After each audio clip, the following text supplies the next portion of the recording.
How's it going, everybody? It's Prod here and welcome back to another video. Today we are going to be talking about No Rest for the Wicked, sort of giving you guys my kind of review. You know, it's not really a scored review or anything, it's kind of giving you all my opinion and is the early access that is currently available worth it. Now what I'm going to do is give you guys a bunch of pros and cons. I'm going to start off with the pros and give you guys my opinion on the game, but if you've never heard of the game, it is, at least in my opinion, Souls-like game. Top-down camera, some people might consider it something like Diablo, but the combat is very reminiscent to something you'd see in like Salt and Sanctuary. The combat for me felt fairly similar to that game, but it does something a little bit different. It sort of adds an element of that Diablo into it. Like we mentioned that game, when it comes to the combat, the drops for weapons, armors, and loot is very much in that style. Everything is sort of RNG based. Now that may play a role into this, and I guess it's really up to you guys what you determine, I think, if it's a good thing or a bad thing, but I'll mention that a little bit later. Now let's go ahead and jump into some of the pros. One of the biggest ones being that this game is freaking beautiful. The art style that they have in this thing is just phenomenal. It seems to almost be hand-drawn, and I'm pretty sure by some of the interviews from the studio, which by the way is the same studio that brought Ori and the Blind Forest, which is also an incredibly beautiful action platformer. But this game just takes it to another level. It seems like there's so much attention to detail on everything. Like literally one of the main hubs, whenever you walk around talking to people, every single NPC has their own individual unique drawing. They all have their own unique voice lines. So they clearly put so much effort and work into it. Like this thing is literally like a piece of art, and I consider it like one of the most beautiful Souls-likes I've ever seen. So that's 100% one of the best things. It's just incredible to look at. So while it is lovely to look at, the combat is also pretty great. I thought that it was one of the better combats when it comes to like those top-down style games. It could be considered a Souls-like with some of the different elements that it has. You know, it had parrying, you got backstabs, you got riposte, you got many things that could make a great Souls, like rolling. It has rolling, it might as well be Dark Souls, and it felt nice and punchy. It felt rewarding to do. It didn't feel like it was really too easy or too difficult as well. I think it had its moments of difficulty, but overall, like, the game felt like if you learned the distance of things, you can quite easily punish things. If you had a faster weapon, you can quite easily stagger, get out of the way, have a very quick play style. I didn't really mess around with the bows, and that's mainly because, thinking about it now, I didn't get a single bow drop the entire time that I played the early access, which is insane. And again, we're going to go back to that RNG thing here in a little bit, but I absolutely loved the combat of this game. It felt real satisfying to play. And I did mention the hitboxes earlier, which were, from the looks of it and from my playtime of it, pretty great, like pretty accurate. I didn't really have a lot of Dark Souls 2 scenarios. Now, if you've seen some of the footage from some situations in Dark Souls 2, some situations in Bloodborne, those can be a little sketchy, but overall I didn't really have too many of those type of experiences playing the game myself. The bit of story we have in the main game, and like I said, it is early access, so it is not the entire game just yet. So we have a part of the story, and I believe what we're going to be getting with the early access over the next year, maybe 2 years, is going to be the stories in parts. And that's really why I wanted to make this video, because it's more of is what you're buying into now worth it, rather than the game as a whole in like 2 years from now. I am talking about the current. But the story from what we have now seems pretty interesting. It definitely feels like the beginning of the story. It doesn't really dive too deep into it, but the characters are cool. Again, the art style of the cutscenes are just as beautiful as you'd imagine seeing some of the footage you're seeing on screen now. Fantastic voice acting. Like, this game went all out when it comes to the voice acting. Again, we mentioned earlier that there's so many NPCs that all have individual unique voices and faces. The voice actors playing like the main characters that you actually talk to are very good. Your character is voiceless, so you actually don't have a voice yourself. I don't know if that's something they're going to add in the future. I'm assuming they're not, and they want to keep you kind of like a silent protagonist, which is fine. I think that kind of plays into the mystery of the character a little bit, because we don't know much of what your character is. They keep mentioning that your character is some sort of old ancient race that can respawn infinitely and not die, so that's pretty much why your character dies and then could come back. You know, it's actually part of the lore of what your character's race is. You're deeply involved with some of the stuff that happened a little bit later in the story, but it for sure feels like the beginning of the story. So if you're thinking of playing it and you're gonna go straight from the beginning to the end and know what the hell is going on, that is just not gonna happen with the early access as of yet. But what we have now is actually pretty dope. I enjoyed it. It reminds me of something like Game of Thrones. So I was 100% invested into it, and I'm excited to actually see where that goes, because I will say, even after everything I say, I will 100% go back and end up playing when the new updates come out for the rest of the story. Now, while we're of course still on the pros of the game and the early access, the bosses. I enjoyed the bosses. There wasn't anything that was really too complicated when it came to the bosses. We saw what felt again like a sort of teaser to what we might get in the future to be some crazy bosses. Now, one of my favorites was a specific boss that you fight. You follow his whole story. You end up chasing him down into the sewers. Once you're in the sewers, after having already beat the shit out of him in the past, he ends up basically being corrupted by some sort of plague that is kind of running rampant in this world. Basically turns him into a giant Gwample man with tentacles and shit. It's kind of wild. So I'm excited to see what more weird monstrosities, because there's some crazy shit in this game. The very first like big major boss you run into is this giant deformed boss who is basically like a wild maniac. Reminded me a lot of like Ludwig from Bloodborne. Essentially a giant fucked up horse creature, you can call it, who just throws himself at you, and it was freaking beautiful to watch. And I'm excited to see what will lie ahead for future update bosses. But the ones we have in the game now, the early access, there weren't too many of them. I do wish there was a few more, but what we have in there so far is pretty good and like a nice little taste of what we might get ahead. Now, I don't actually know when that ahead is. You know, I don't know when we're going to be getting the early access. If there is some type of roadmap, I'll put it up on the screen now, but it does indeed seem like the devs care about the game.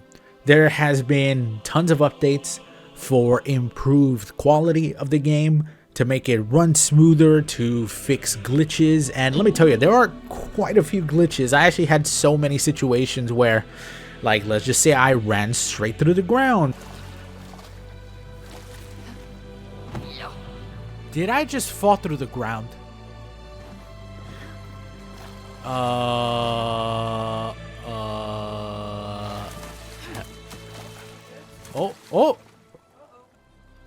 We're safe. For me, I don't really mind those. It doesn't take me out of it, and I see it and I get pissed. Oh, I need to return this game now, you know? Like, I see it and it makes me laugh, and I find it funny, and then people who watch the videos and watch the streams and stuff find it funny as well. So little minor bugs like that don't bother me, you know? They don't really take me out of the experience. It might be different for some of you, but they do seem to actually care, and they are patching out some of those glitches. They are improving the game quite a bit, because let me tell you, so while I was playing the game, now I wasn't at home. I'm currently in the UK with Valentine, who is you know, girlfriend mod, who you guys see on the channel and have heard on the channel occasionally, but I am currently not in my main PC. Now, we do have a PC with what is above the minimum requirements and sort of the recommended requirements of the game. While streaming and recording and playing the game at the same time, the game didn't run at a perfect 60 FPS. Now, it wasn't really too big of a bother for me. It didn't seem to really change much, but I can 100% say that if I wasn't streaming or recording, the game would have ran just fine on like normal to higher settings at a pretty consistent 60 FPS. Now that may be different for some people because, like I said, you know, while I was playing here at 40 FPS, high 30s, people were coming in and straight up saying they weren't able to get 10 FPS on this game with a 4090, which I don't really know, like, how can it go that badly on PC, on some people's PCs, and then, like, you know, people who don't have as powerful PCs are, like, running the game just fine. There may be some type of weird situation going on with their PCs. You know, I guess that's the difficult part about playing video games on PC and stuff. You know, everybody has different components that are just gonna either be worse or better for some games. But the game overall ran just fine. And as time progressed and as patches came out, because I played it for a couple hours, played it for a few days, then had a string of like 3 games come out, so I couldn't play for like a week and a half. Then when I came back after a week and a half, and about 4 different updates had come out for this game, significantly improving the actual way the game runs and the quality of the game. So when I came back to it, it was a much smoother experience. So if you're watching this now, odds are that experience is going to be much smoother than the one I had when I played it day 1 or day 2. So it clearly seems like they care and they're constantly updating the game and improving it, which is what you get for being early access. You know, what we are sort of like the play testers. You know, we pay money to be the play testers of what they currently have. I know that is not for everybody, or that'll piss some people off after playing it and buying this game and being like, it doesn't run great on my thing. You know, like maybe in the future it'll improve, but overall, you know, that's the early access thing. That's what you pay for.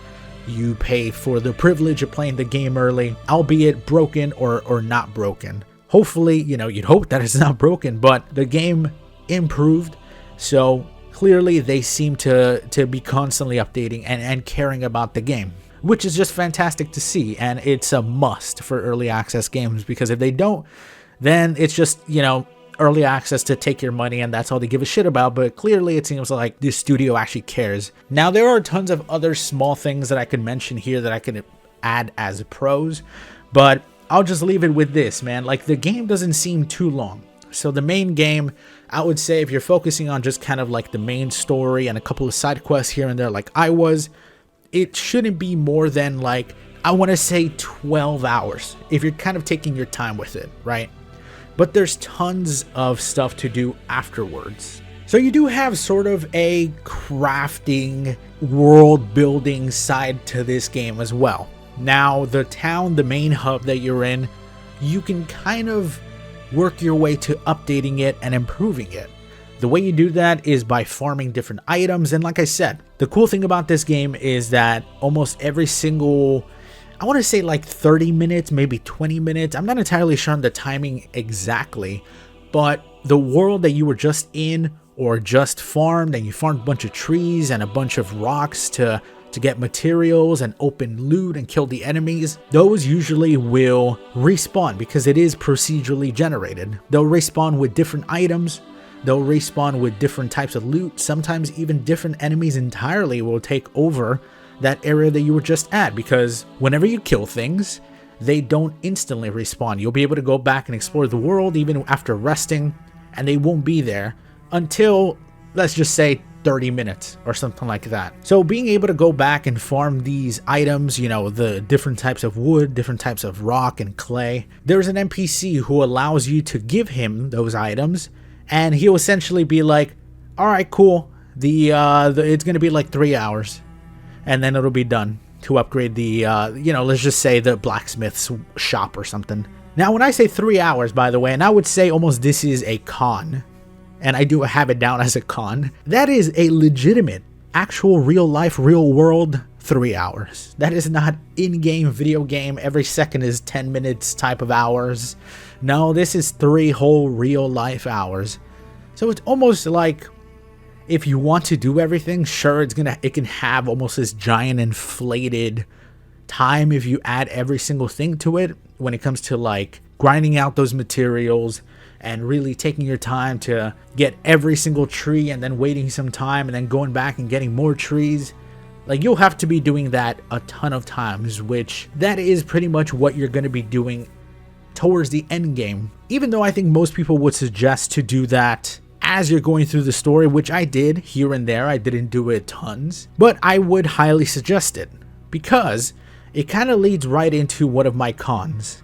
But I will say that there is a ton to do at the end of the game for the early access. So even though the main like story and bosses and enemies can be kind of completed within a 10-hour time frame or something like that, you can probably put like 40-50 hours just kind of grinding loot, trying to get every item, trying to get tons of rare items, trying to build up the whole city and every single shop to its max level, buying apartments, decorating your own apartment, which again, some people are gonna love. I didn't really get into that side of it too much. So we'll go with the first con, which is the fact that I really didn't do that, and it kind of screwed me towards the end. So I played the main game. I had played the main story, the main missions, with a couple of side missions here and there. There may have been a few side missions that I didn't do, especially there's a specific captain, who gives you a bunch of different little side quests to sort of go kill an enemy, go to this area, there'll be this difficult enemy, kill them, come back, I'll give you gold, and then you get some XP for killing them, obviously. I didn't do a ton of those. I didn't do a lot of the going to grind materials and getting materials and bringing them back to the guy who builds up the city to update the blacksmith and different shops around the world. Now, doing that made it so that I finished the game somewhere around the level 16, I think. 15 or 16, somewhere around there. Now, once we reach the true endgame content, which are these dungeons that you can end up doing that are very difficult, or at least seem to be very difficult, so I went into them, I just got wrecked. And the whole game had kind of been normal, at least like almost like fairly easy in my opinion, compared to these goddamn dungeons that all of a sudden regular enemies went from like, let's just say taking 3 hits from like an ultra greatsword or a big greatsword to just straight up taking like 15 goddamn hits. And I'm like sitting there, I'm like, what happened? Where did this like jump in difficulty come from? People are like, oh yeah, this is like, you got to be like level 21 to do this, and you have to have almost like fully upgraded weapons. I'm like, I need a bear claw. I haven't found a single. Are there even bears in this game? What am I supposed to, how do I get a bear claw? People are like, yeah, you had to have been updating the shop, the blacksmith the whole time. And I'm just like, I haven't been doing any of that. Like, I thought I should be fine just kind of going through the game, which again is more my fault, but I almost want to put it here as sort of like a kind of a con, because there might be some of you who might want to do that and might do that. I completely just whiffed on that one, and I was kind of screwed. And I do want to go back and kind of finish that part of the game because it seems really fun if I want to go through these dungeons and try out the last couple very difficult bosses, and I will do that for sure. But it almost seems like right now that I'm done with the game, I have to kind of turn the game on, go in and farm some materials for like an hour, and it's almost like an off-stream thing because I feel it just feels like boring to do on stream. Like, I don't know how many people want to watch me farm materials and stuff, but almost like do that off stream, go to the guy, upgrade a bunch of things, and then he's gonna be like, all right, come back in 3 hours. And then 3 hours from then is when I actually stream and I have this upgrades and I could finally upgrade my weapons more and take on these dungeons. But for sure, that's why I say almost do them at the same time if you can. Almost like in the beginning of your run, the very first thing you should be doing when you start playing is getting a bunch of materials, then going to this guy, and then heading out to the next area. That is what I would suggest, but I would put it down as a con for myself personally, because if you just want to focus on the main story and the main bosses and the NPCs and the kind of the important side quests, you're probably going to end like level 15, 16 like I did, and by the time you enter these dungeons, you're just going to get fucked. And that's me saying that. Like, I found most of the game pretty easy, but these dungeons, like, straight up, it tripled the difficulty for the entirety of the game, for sure. And now I'm just getting a bunch of level 20 gear, by the way, and I'm like level 16. I'm like, I won't be able to use this shit for 5 more goddamn levels. So it screws you a little bit, but it's, I guess, just about grinding more and putting time into it if you got it. But there's so many other things to play right now that it's kind of hard to find that time for me personally. So really, it's up to you. And it was up to me, so it's kind of hard to put it as a full con, but, you know, there you go. But while we're on the subject of gear, let's go on to another con that I almost hesitated. Again, like we've been mentioning a little bit the RNG of this game. I don't know if RNG can really be considered a con, but I'm going to put it as a con because I didn't get shit for this entire run that I did. Let me tell you guys. So I played through the full game, did multiple bosses. There was so many situations where I fought bosses and got like a claymore and a hat, and I'm like, okay, cool. And then I'm like, was I supposed to get more? And people are like, this is the guy who I got my first legendary item from. And I'm like, fuck you, dude, I didn't get shit. And I was like, okay, maybe the next one. And then it happened again. And then the final boss, I was like, all right, cool, maybe he'll give me something. Nope, he didn't. I got a white claymore. The most basic, least rare thing you can possibly get in human history. I got it from the final boss of the entire freaking early access. I didn't get a single legendary item, while people were mocking me for getting multiple legendary items, laughing at my face as they threw me on the ground. You know, like, I feel the bosses should not have anything less than a rare. At least, you know, like, fuck a blue as well. If I got a blue, I'd be pissed as well. But that should be the baseline for what you get for some of the final bosses. At least I would say main bosses, which there aren't many of. Maybe there's like I want to say 3, maybe 4. You shouldn't get anything less than a rare for any of these big bosses. And yet here I was getting like a hat that a fucking rat drops. I was not annoyed because I thought it was kind of funny. At the end of the day, I was getting like legendary weapons from regular enemies, so my RNG wasn't terrible. I had a couple of like really good early weapons and then nothing. No legendary weapons, not a ton of great like rare weapons or purple weapons. I don't know what the fuck they're called, but I was getting a few of those, but never any ones that I was like, ooh, now I'll change to this, you know, like nothing ever really big or exciting, unfortunately. But again, that's kind of like luck based.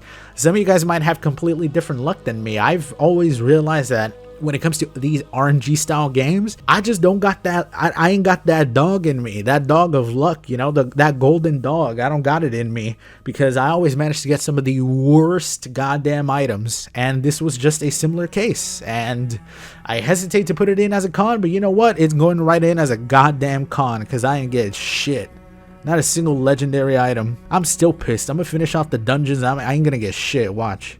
But really, that's kind of it. I don't have any major cons with this game. A lot of the cons were kind of minute, you know, like little glitches that, again, I said were being patched, or it seems like they're working on them. So it's kind of unfair to put stuff like glitches into the con list because there weren't so many. There weren't any game-breaking ones for me personally. The game not running super great was improved by the devs' consistent patching, so I would easily put that as a pro in my opinion. But really, like, the game is freaking great. I'm so excited to see what this game becomes in another year from now, because that is what I would say that it needs. Because while it has a ton of content and I think it's worth playing now, most people might not find that they want to pay $40 for something that's not nearly complete. It has a ton to go with the story. I think they could improve upon it a lot. When it comes to the stuff like the RNG and the drop rates, I think will be improved. And there's so much to go from the looks of it when it comes to the story that overall I'm excited for the future of the game. I think it's worth a early access purchase if you were to ask me. I don't really want to give it a number rating because, and again, it's incomplete. I'll just say, in my opinion, it is indeed worth a early access play. There's a tons of content, especially if you like I mentioned, some of the base building type of scenarios and the base building and upgrading using materials and going and doing grinding. If you want to take my word for it, there you go. I appreciate people watching. I thought the game was great. I think it does need some time to be complete. I don't know if it's going to be like a full $70 game whenever is fully out of early access, but I still think we got like another year, maybe 2 before that happens. So if you want to jump in early, I still think you got a tons of time, and I'm sure you'll probably get a bunch of fun out of this game. But overall, let me know what you guys think if you guys do end up purchasing the game. And same goes for these type of videos. You know, I don't do a lot of like review style videos. I feel like I'm not really too great at those. I don't write scripts, by the way, as you can probably fucking tell. I just kind of write bullet points and then talk. So if it doesn't seem as professional as a fully written out review, then you know that's kind of what you get here. But I appreciate everybody watching. If you're still watching, a like is very much appreciated to show the support for these type of videos. So thank you so much if you do, and I will see you all in the next one. Have a wonderful day, everybody. Bye bye.